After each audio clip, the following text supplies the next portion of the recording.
नमस्कार, स्वागत है आपका यूट्यूब चैनल छत्तीसगढ़ टुडे में। आज है 3 मार्च 2022, दिन गुरुवार, और आज हम आज के महत्वपूर्ण छत्तीसगढ़ करंट अफेयर प्रश्नों को हल करेंगे। तो चलिए शुरू करते हैं। पहला प्रश्न है, छत्तीसगढ़ में ऑल इंडिया हॉकी प्रतियोगिता का आयोजन कहाँ किया जा रहा है? इसका राइट आंसर है ऑप्शन डी, बिलासपुर जिले में। प्रदेश के वन एवं जलवायु परिवर्तन मंत्री मोहम्मद अकबर ने बिलासपुर जिले के बहतराई स्टेडियम के BR यादव स्टोटर्फ हॉकी मैदान में ऑल इंडिया हॉकी टूर्नामेंट का उद्घाटन किया। इस समारोह की अध्यक्षता खेल एवं युवा कल्याण मंत्री उमेश पटेल द्वारा की जा रही है। इस टूर्नामेंट में विभिन्न राज्यों से कुल 30 टीमें हिस्सा लिए हैं। इस टूर्नामेंट में पुरुष वर्ग की 16 टीमों ने तथा महिला वर्ग की 14 टीमों ने हिस्सा लिया है। इसका पहला उद्घाटन मैच पुरुष वर्ग के सूफिया स्पोर्टिंग क्लब अमरावती और जिला हॉकी संघ बिलासपुर के बीच खेला गया। इस अवसर पर छत्तीसगढ़ पर्यटन मंडल के अध्यक्ष अटल श्रीवास्तव, अटल बिहारी वाजपेयी यूनिवर्सिटी के कुलपति प्रोफेसर ADN वाजपेयी, बिलासपुर के IG रतनलाल डांगी और हॉकी के महासचिव मनीष श्रीवास्तव मौजूद थे। अगला प्रश्न है, हाल ही में मुख्यमंत्री भूपेश बघेल द्वारा प्रदेश के किस स्थान में सस्पेंशन ब्रिज लक्ष्मण झूला का लोकार्पण किया गया? इसका राइट आंसर है ऑप्शन सी, राजिम में। मुख्यमंत्री भूपेश बघेल ने राजिम में नवनिर्मित लक्ष्मण झूला सस्पेंशन ब्रिज का आम जनता को समर्पित किया। बता दें कि राजिम में महानदी पैरी सोनहुर त्रिवेणी संगम के समीप बने इस झूले से राजीव लोचन मंदिर से कुलेश्वर महादेव मंदिर और लोमस ऋषि आश्रम आपस में जुड़ जाएंगे। यह धार्मिक और आध्यात्मिक नगरी के रूप में प्रसिद्ध राजिम के लिए लक्ष्मण झूला एक बड़ी सौगात है। इसका निर्माण 33.12 करोड़ रुपए की लागत से किया गया है। इससे पहले पर्यटकों को राजीव लोचन मंदिर से कुलेश्वर महादेव मंदिर या लोमस ऋषि आश्रम से कुलेश्वरनाथ महादेव मंदिर तक पहुंचने के लिए पैदल मार्ग से ही पार करके जाना पड़ता था। यह सस्पेंशन ब्रिज मुख्यतः महानदी बेस पर बना हुआ है। इसकी लंबाई 610 मीटर तथा चौड़ाई 3.25 मीटर है। यह राज्य का सबसे बड़ा लक्ष्मण झूला सस्पेंशन ब्रिज है। अगला प्रश्न है, हाल ही में छत्तीसगढ़ से किन्हें राष्ट्रीय ICT पुरस्कार से सम्मानित किया गया है? इसका राइट आंसर है ऑप्शन ए, पूनम उर्मलिया को। छत्तीसगढ़ के दुर्ग जिले के शासकीय कन्या higher secondary school camp first Bhilai की शिक्षिका श्रीमती पूनम उर्मलिया को राष्ट्रीय ICT पुरस्कार से सम्मानित किया गया है।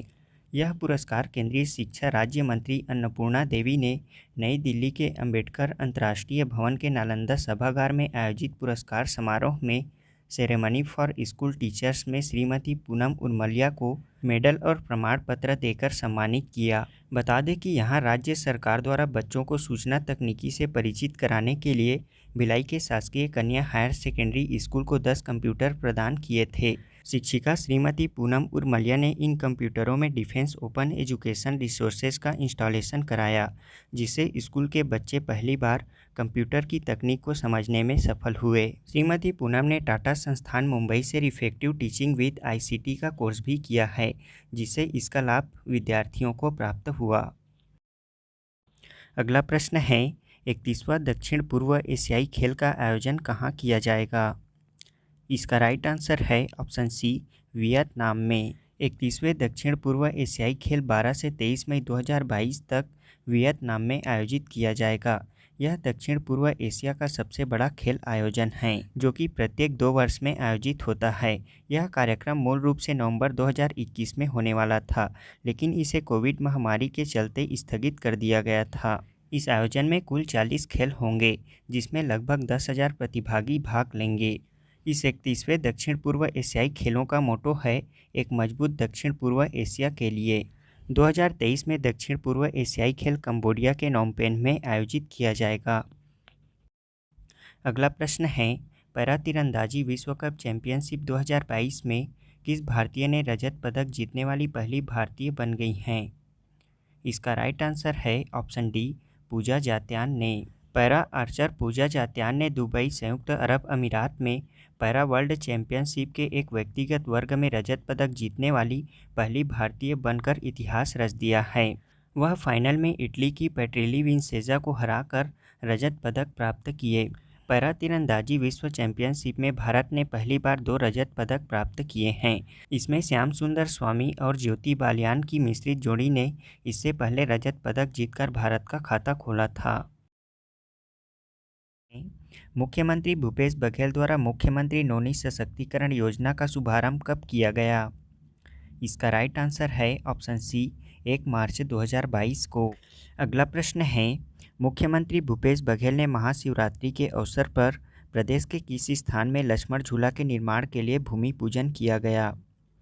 इसका आंसर है ऑप्शन सी, पाटन दुर्ग जिले में।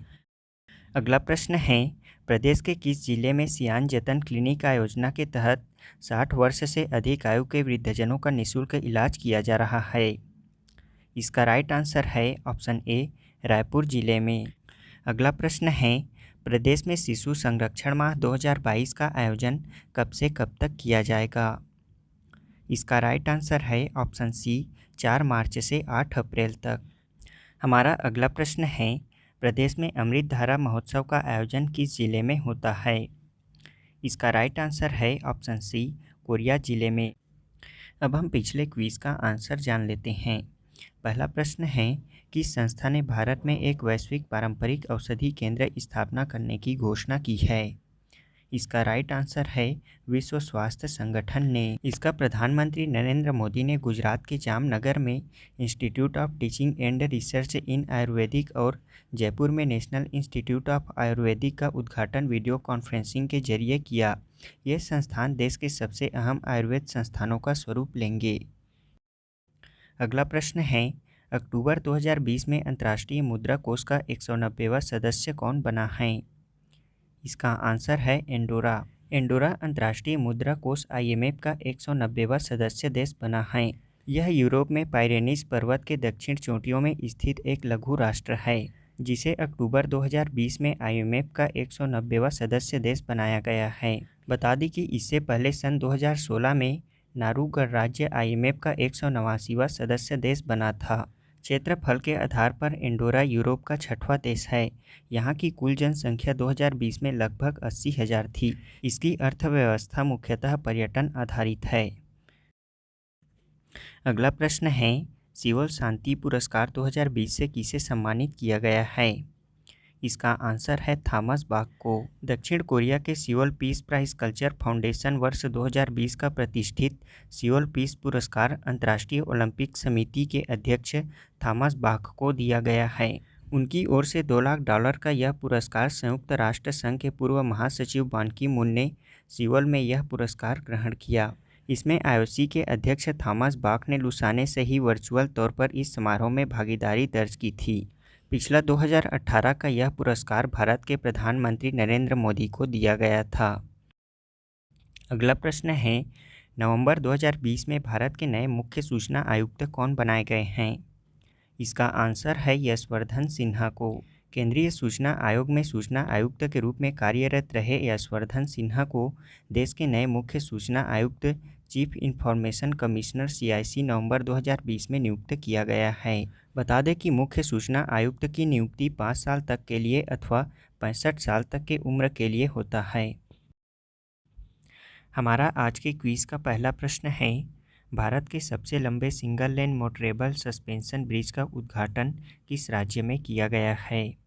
दूसरा प्रश्न है, विश्व इकोनॉमिक फोरम की ओर से जारी बेहतरीन रोड मैप तैयार करने वाले 36 वैश्विक शहरों की सूची में कितने भारतीय शहरों को शामिल किया गया है? चौथा प्रश्न है, भारत के कॉमिक्स हीरो चाचा चौधरी को किस परियोजना का ब्रांड एम्बेसडर चुना गया है? चौथा प्रश्न है, संयुक्त राष्ट्र संघ ने 2022 को किस अंतर्राष्ट्रीय वर्ष के रूप में घोषित किया है?